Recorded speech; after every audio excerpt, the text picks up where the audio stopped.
live in a day of mass confusion. There's a popular narrative that is sadly being perpetuated by our leaders and our media that says something like this: if you show even the slightest concern for the trampling of the civil liberties and the rights of others, you are simply being a selfish, self-interested person defending your own freedoms at the expense of others. This is wrong, and this is a foolish and naive and historically ignorant argument. To recognize, protect, and advocate for the rights of one is to recognize, protect, and uphold the rights of all.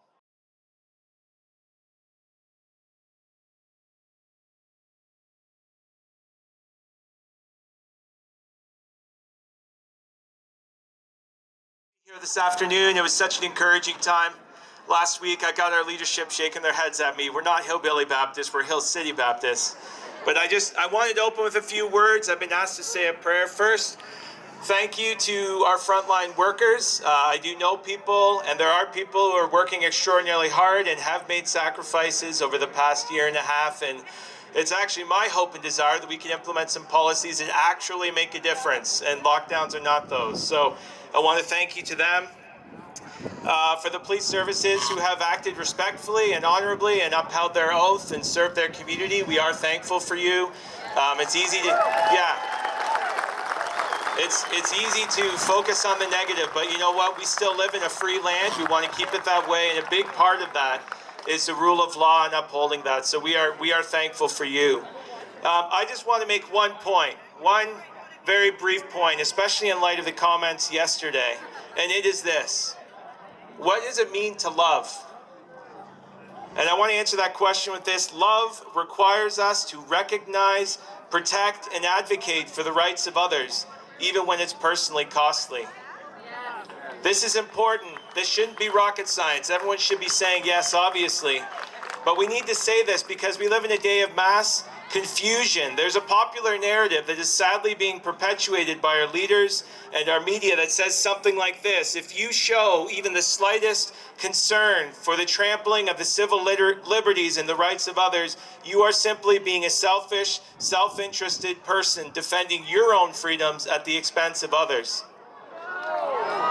This is wrong, and this is a foolish and naive and historically ignorant argument. To recognize, protect, and advocate for the rights of one is to recognize, protect, and uphold the rights of all. I'm here today because I'm not here to stand up for my rights. That's not why I'm here. I'm not here to defend my church. I'm not here to defend my own personal religious beliefs. Guess what? We're going to keep meeting. I'm going to keep believing. I'm going to keep preaching. And nothing's going to stop that. And nothing has stopped that. And if we get ticketed, we'll keep going, and if we go to jail, we'll keep going. The Word of God is not bound, so I'm not concerned. I worship a man who walked out of the grave, so I'm not worried. We're good. The reason I am here is I am concerned about the rights and the freedoms of other people. I'm concerned about cancer patients who I know personally, who are unable to receive life-saving screening and are dying because of lockdowns. I'm here for the people dying because their surgeries are canceled. They're being refused regular health care. I'm here for those who suffer from dementia, and isolation is a death sentence for them, the greatest contributor to cognitive decline and early death. I'm here for those suffering from mental health decline, who face deadly consequences from isolation. To those who have succumbed to suicide and drug overdoses, which far outnumber COVID deaths in our community, because they are treated like cattle and not like humans, deprived of basic human needs and interaction. I'm here for the people whose charter right and responsibility to provide for themselves and their family has been robbed from them by their leaders. I'm actually here advocating for our healthcare system and all who need it.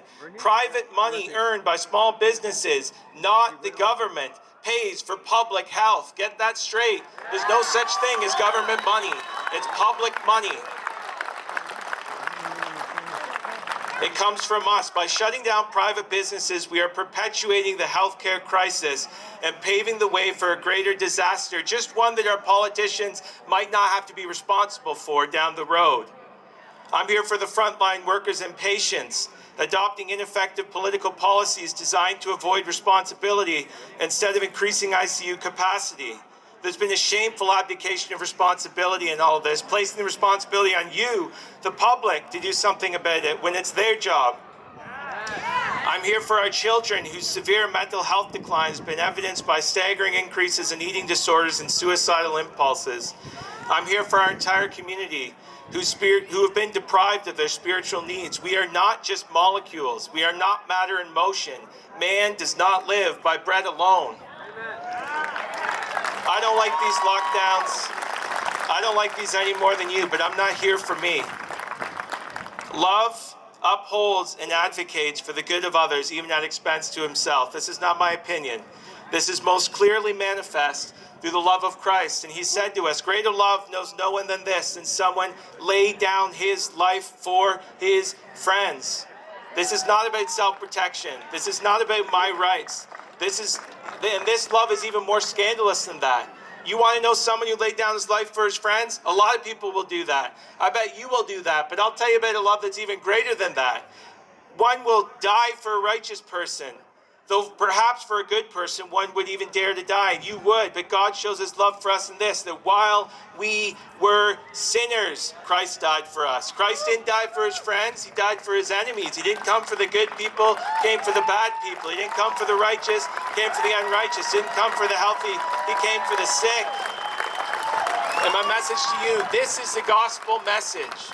This is the kind of love that will heal our land.